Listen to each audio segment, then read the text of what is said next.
Great to be back in Darwin. Let me make some remarks first on Syria and then turn to the matters we are debating here today in Darwin and across the Northern Territory.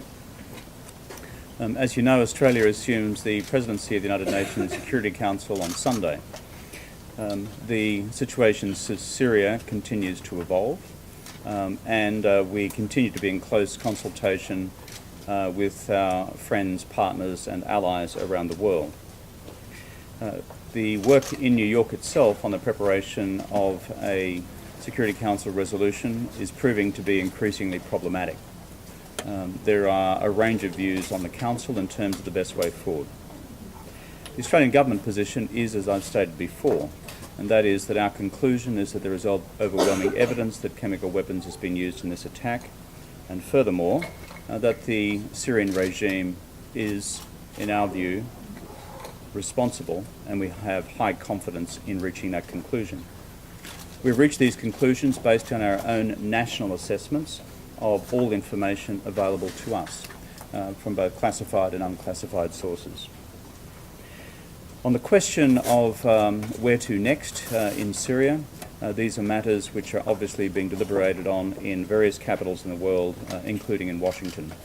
I spoke this morning with Ambassador Beasley in Washington, and we discussed the position being taken by the administration, including the release of its most recent conclusions on the number of fatalities in Syria as a result of this chemical weapons attack. I reiterate again what I said yesterday. It's very important for all Australians who are either in the Middle East, in Syria certainly, in adjoining countries and in the wider Middle East, to pay continuing attention to the advice provided in Australian travel advisories. I emphasise again that any Australians currently in Syria, just to get the hell out of there. It's not the time to be fooling around. These travel advisories are not put together lightly, and it's critical for the 80,000 plus Australians who are currently in the Middle East that they and their families in Australia watch these travel advisories closely. Let me turn to what we're doing today here in Darwin. It's good to be here with Luke Gosling, our candidate for Solomon. It's good to be here at this wonderful GP Superclinic here in Palmerston. What you're looking at is something which we, the Australian Government, funded. We, the Australian Government, committed prior to the 2007 election to build the GP Superclinic here. I've just spoken to some of the folks inside, and there are remarkable stories about the work that's ongoing here. In the first 6 months of the year, they told me that some 27,000 people have been through these doors. I think elsewhere in Australia we often lose sight of the fact that in this part of the world we have a rapidly growing population, often of very young families and with particular needs. In many respects what's happened here is this GP Superclinic here in Palmerston has become the extended accident emergency of Royal Darwin Hospital, having spoken with some of our experienced nurses here who have worked day in, day out at Royal Darwin, in some cases for 30 and 40 years. The health pressures on the people of Darwin, the broader Northern Territory, are very large. And that's why we have made sure that this is our number one priority here in the Territory and here in Darwin in particular. When I look specifically at the needs of this GP Superclinic, I just spent time now talking with one of the practice nurses here who told me herself of the extraordinary increase in caseload that she is encountering in this facility. But more broadly in Royal Darwin, we've been in the investment business. $14 million to Royal Darwin to provide extra operating theatre capacity and elective surgery. Nearly $19 million for short-term patient accommodation in what you would call a form of subacute care. $10 million, obviously, to establish this Palmerston GP Superclinic. $19 million to establish the Alan Walker Cancer Centre at Royal Darwin, which I remember opening back in 2010, to provide for people in the Territory decent cancer services, which prior to that, for most of which they would have to have travelled to Adelaide. And $34.2 million for the Menzies School of Health Research to build Centre for Excellence for Indigenous Health and Education. If the government is re-elected, we have committed and are committing to investing a total of $110 million in the building of a new hospital here in Palmerston. This is critical for these people who live in these communities because, frankly, the health and hospital system here is bursting at the seams, literally bursting at the seams. Stories I've heard before of people now being two to a single cubicle in A&E at Royal Darwin. Frankly, I'm not sure that would be tolerated in most parts of Australia. The fact that we have such crowded conditions at Royal Darwin underlines the absolute importance of two things in my mind. Number one, making sure that Royal Darwin is being properly used itself. Number two, building an additional hospital here at Palmerston. I sometimes get the feeling that the Territory Government here is quite happy just to see Royal Darwin Hospital fall apart. Our commitment's clear. Darwin needs two world-class hospitals. One at Palmerston, one at Royal Darwin. Not one single continuing hospital, two for the future, as the population demand of this extraordinary community warrants it.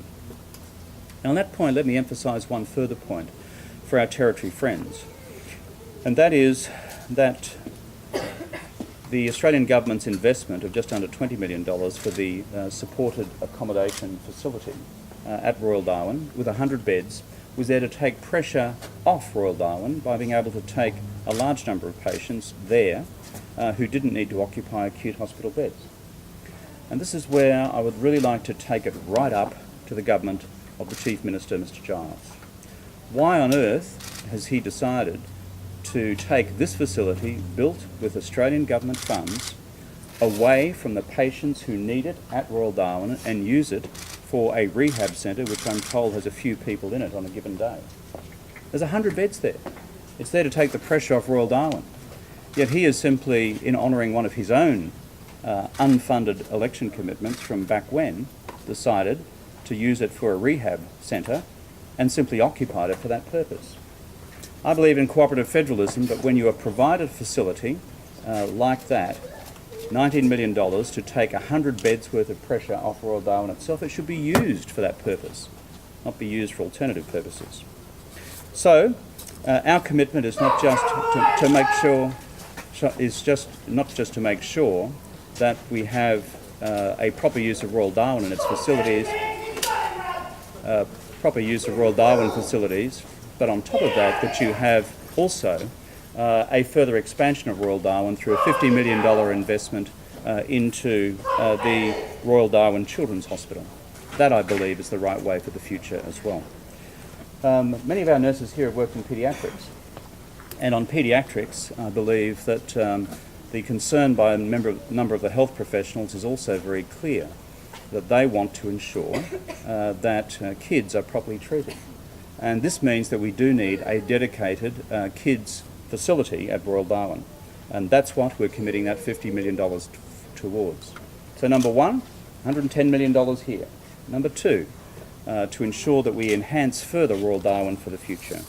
And these are all about priorities for ensuring that we are building Darwin's future, building the Territory's future, and building Australia's future through a properly functioning health and hospital system. Two final points and then I'll take your questions.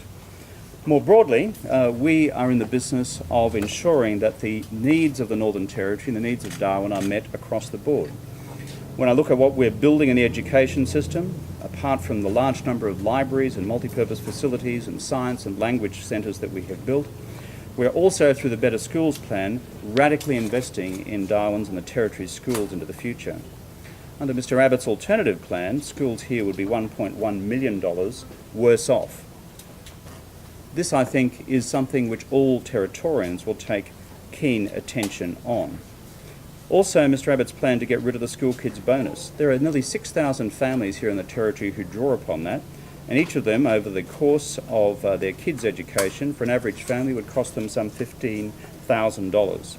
And finally, on the National Broadband Network. The National Broadband Network, we currently have 22,000 homes and businesses in and around Solomon, where the National Broadband Network fibre network is already under construction or complete. Under Mr Abbott's plan here in the Northern Territory, there will be something like 26,800 homes and premises which will not get fibre optic cable. These are big differences. And very finally on housing affordability. Here in Darwin, what I find right around the place is their number one concern is adequate access to health and hospitals. Number two is they want to make sure that they're also linked properly to the national broadband network. And number three is they want to make sure that we are doing all that we can as a government to build housing affordability for the future. That is why in our recent release of further funding under the national NRAS scheme, we are providing funding for a further 130 or 40 homes here in Darwin, which will be offered at market 20% less than the normal price because of our national scheme. There is a huge population pressure here. We need to make sure that housing is as affordable as possible, and we stand to do more in the future under the National Rental Affordability Scheme. So in conclusion, we're on about building the Territory's future, we're on about building Darwin's future. And I've said before when I was here last time, it means building Darwin's economy future, which is why the government is committed, if returned at these upcoming elections, to ensuring that we build in the Northern Territory also a special economic zone with a different tax rate for companies so that we attract businesses from right across Australia and right across the world to build, operate and locate here. You've come here this time as a National Press Gallery. It takes a long time to get here. This is remote by any Australian national standard. And my view is I'm pro-territorian. I want to see this territory grow in the future and to have the jobs and new industries of the future so that we can in turn deliver the economic and financial resources to support our health and hospital services, to support our schools, to support affordable housing as well. Tomorrow, the Australian Labor Party will launch formally its campaign for the 2013 election. One thing I'd like to emphasise to you today is the absolute importance of building the industries and building the jobs of the future and building the apprenticeships of the future. Apprenticeships for us are number 1, 2 and 3 priority. We are proud of the fact that in the period that we have been in office, we have literally funded hundreds of thousands of apprenticeships and traineeships right across the country. In fact, some 20% improvement on the numbers that existed prior to our coming into office. These are important advances. But unless we are producing the apprenticeships of the future, we're not building properly for the future as well. So I look forward to being able to announce further measures on apprenticeships when we gather together for the official launch of the Australian Labor Party campaign in Brisbane tomorrow. Over to you folks for your questions.